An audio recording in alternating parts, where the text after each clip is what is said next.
হে বন্ধুরা, অনেক দিন পর আবারও নতুনভাবে ভিডিও শুরু করলাম।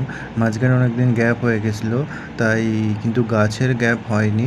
তো ফুলগুলো দেখো, অলরেডি আমি কয়েকটা জবা দেখালাম। আর এই ফুলগুলো শুরু হয়ে গেছে। গরমের টাইম, ফুল ভ্যারাইটি, লঙ্কা গাছেও কুঁড়ি আসছে। আর এটা কাংড়া গাছের ফুল ফোটার সময় হয়ে গেছে, আর ফুলও আসতে শুরু করে দিয়েছে। ওটা ছোট্ট জবা গাছে ছোটো ছোটো জবা। এই জবাটা স্পেশালি আমার হেভি লাগে, মানে ছোটো ছোটো জবা অনেক হয় একটা ছোটো গাছে। আর এছাড়াও অনেক রকমের জবা ফুটছে, বাহারি জবাগুলো ফুটছে। তো এটা চন্দন জবা। তো এর সাথে অনেক রকমের জবা ফুটছে। এই জবাটা দেখো, বাহারি জবা, কি সুন্দর, এর কালারটা হেভি লাগে, মানে মরা মরা ফুলটা লাগে কিন্তু ফুলটা জ্যান্ত। এটা থোকা জবা আছে। তো জাস্ট দেখো, একটা গাছে একটা ফুল, জাস্ট এনাফ। আর এর ছোটো ছোটো বার্ডসও ছাড়ছে, তো আরও কুঁড়ি ধরেছে। আর এই ফুলগুলো দেখো, এগুলো খুব সুন্দর গরমের টাইম।